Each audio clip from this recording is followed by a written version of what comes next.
El gobierno de Israel inició una campaña de asedio, acoso y derribo contra todo aquel que denuncie la masacre que están cometiendo contra el pueblo palestino en la Franja de Gaza. El ejemplo más claro de todo esto es lo que están haciendo contra el presidente de Colombia, Gustavo Petro, por pedir que se detenga la masacre contra el pueblo palestino y se respete la legalidad internacional para que tanto los palestinos como los israelíes puedan vivir en paz. Esto provocó la arremetida tanto del embajador israelí como de la embajada de Estados Unidos en Bogotá, que además ha estado acompañada por una gran campaña mediática que acusa al presidente colombiano de alentar el antisemitismo y de ser un títere de otros países. A esto se suma la reciente decisión del gobierno israelí de detener las exportaciones de equipos de seguridad a Colombia. El presidente Petro respondió que si hay que suspender las relaciones con el gobierno israelí, se suspenden, pero que su gobierno no apoya genocidios. A la vez recordó que mercenarios israelíes como Yair Klein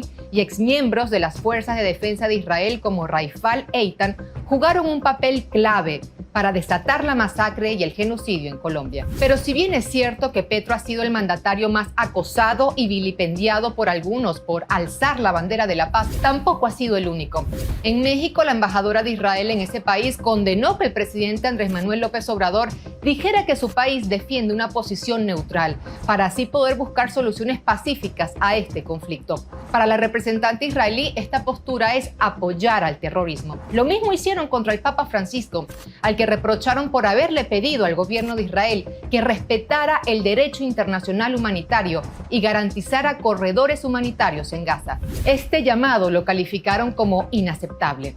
La arremetida también se ha dirigido contra sus propios ciudadanos, contra israelíes y judíos dentro y fuera de Israel. Por ejemplo, al periodista judío estadounidense Dan Cohen, la embajada de Israel en Washington lo acusó de ser un portavoz de Hamás por pedir negociaciones que permitan liberar a los más de 150 cautivos israelíes en manos del grupo armado Hamás. Otro ejemplo lo vivió el periodista israelí Israel Frey, a quien asediaron durante varias horas en los alrededores de su casa por pedir en redes sociales que se detuvieran los ataques contra Gaza. A esto se suman los insultos que un futbolista israelí dirigió contra el jugador francés Karim Benzema por haber escrito un mensaje que decía: una vez más, los bombardeos contra Gaza no perdonan ni a mujeres ni a niños.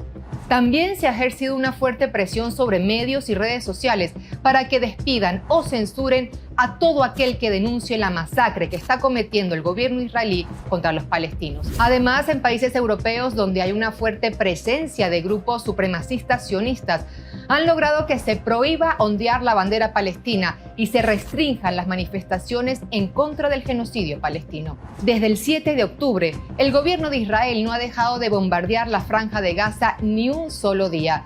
Ha atacado y destruido 1.300 edificios residenciales, hospitales, escuelas, ambulancias, centros de refugiados y almacenes de la ONU. Ha bombardeado el Líbano, Siria y la frontera con Egipto y un convoy con el que civiles intentaban huir de Gaza. Además, han asesinado una decena de empleados de la ONU, a miembros de organizaciones humanitarias, a periodistas, a trabajadores sanitarios y a más de 2.200 palestinos. Y después de más de una semana, Israel mantiene el asedio total contra Gaza, privando a sus pobladores de electricidad, agua, alimentos, medicinas y combustible. El gobierno israelí alega que todo esto es en legítima defensa por el atentado que sufrió su país, donde murieron, según cifras de ellos mismos, más de 1.000 personas. Sin embargo, ellos mismos saben que la legítima defensa tiene un límite y que todo este uso desproporcionado e indiscriminado de la fuerza son crímenes de guerra, prohibidos por el derecho internacional humanitario. Pero recordar algo tan básico en estos días se ha vuelto casi una afrenta. Al parecer, casi 8 décadas después de la caída de aquel régimen que llenó a buena parte de la humanidad de horror, aún hay algunos poderes empeñados en imponer el supremacismo, el pensamiento único y la barbarie.